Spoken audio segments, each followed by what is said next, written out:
Εγώ είμαι ο Νίκος Θωμάς. Πατέρας μου είναι Έλληνας. Πειραιώτης γέννημα θρέμα μπαμπάς. Και η μητέρα μου είναι από την Κεντρική Αφρική, από το Ζαΐρ. Και έχω γεννηθεί στο Κινσάσα. Που η πρώτη φορά που ήρθε πάνω μου κάτι που το αντιμετώπισα ήταν το 2007 προς 2008 που ετοιμαζόμουν να πάω ένα ταξίδι στην Ταϊλάνδη. Διακοπές. Και έχω πάει τα χαρτιά μου στην αστυνομία για να ανανεώσω το διαβατήριό μου και αρχίζει το διαβατήριο μου πλέον αργεί να έρθει. Γιατί συνήθως αυτό έκανα γύρω στις 5 μέρες για να το ανανεώσουν. Περνάνε οι πρώτες μέρες, περνάνε οι δεύτερες μέρες. Τυχαίνει βέβαια στο αστυνομικό τμήμα να έχω φίλους και να μου λένε Νίκο, καθυστερεί ο λόγος από εκεί.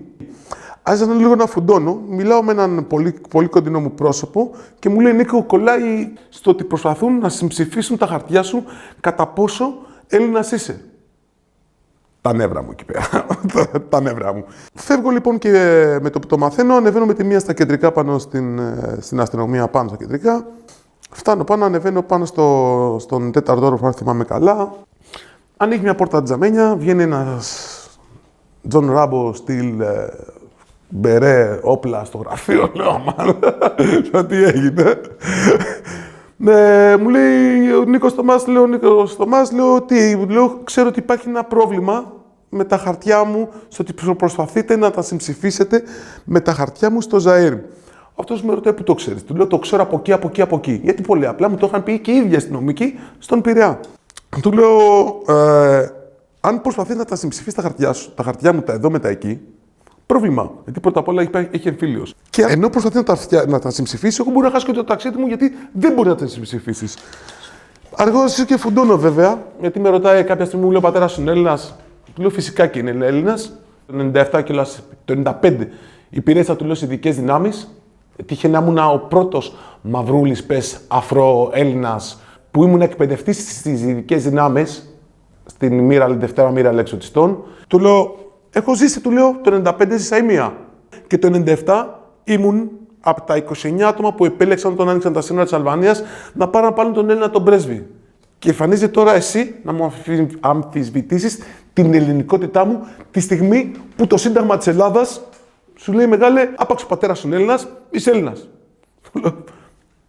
Και του λέω, μαν, επειδή μάλλον δεν καταλαβαίνεις τα ελληνικά μου, επειδή ζοριζότανε, του λέω, θα πεις με τον δικηγόρο μου αύριο, μην αγχωθείς, μην τελένεσαι. Και φεύγω. Την άλλη μέρα είχα τα χαρτιά μου.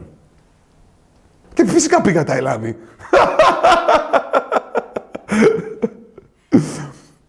Αυτό. Για μένα αυτό το κομμάτι είναι φυσικά είναι ρατσισμός. Γιατί πάρα πολύ απλά ξαφνικά κρίνεσαι για το χρώμα σου. Από το χρώμα! Δηλαδή, από εκεί πέρα τι μπορείς να πεις. Δεν είναι. Είναι.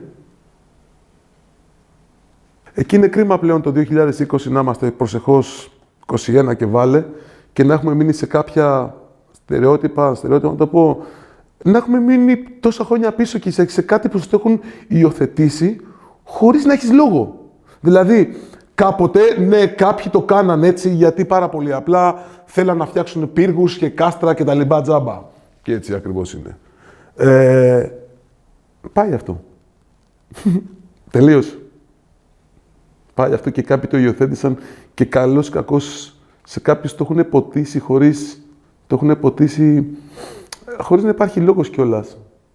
Δηλαδή, όταν πας να δώσεις αίμα, δεν ρωτάνε τι χρώμα είσαι, τι ομάδα αίματος είσαι. Όλοι σε όλους δίνουμε.